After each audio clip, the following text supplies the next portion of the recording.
Histori të gjatë të dhunës e kërcënimeve ka i dyshuari për vrasjen e 2 fisht dje në Golubovës të Malishevës.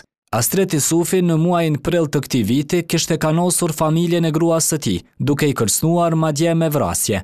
Isufi, që ishte në arrati që nga dita e djeshme, u arrestua sot herët në mëngjes dhe sipas prokurorisë e policisë u dërguar në QKUK për trajtim, meqense kishte plagë në trup, që dyshohet se janë nga arma e zjarrit.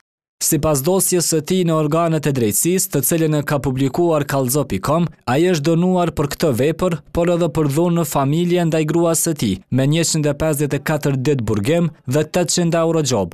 Por gjykata e apelit e kishte ndryshuar këtë vendim duke ia ulur në 3 muaj burgim dënimin.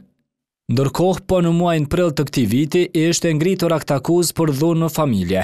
Më 30 mars 2025, Astret Isufi rreth orës 6 të mëngjesit, përderisa gruaja e tij kishte përgatitur drekën e festës së Bajramit, ishte zgjuar nga gjumi dhe e kishte thirrë gruan e tij dhe e kishte goditur me peshqir në trup, duke i kërkuar të njëjtës që t'i zgjojë fëmijët nga gjumi. Pasi ata nuk ishin zgjuar, ai e kishte sulmuar me grushte e shuplak në fytyrë.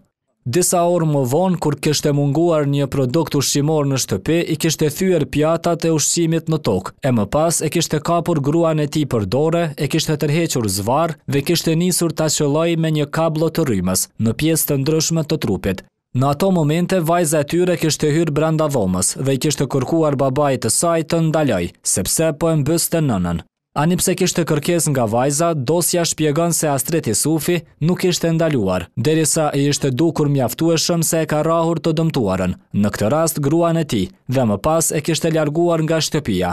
Në po të njëjtën ditë, Astret Isufi, sipas dosjes që ka siguruar Kallzo.com, e kishte kërcënuar gruan e tij dhe e kishte paralajmëruar se nëse ndahet nga ai, do t'ia vrasë të gjithë familjen.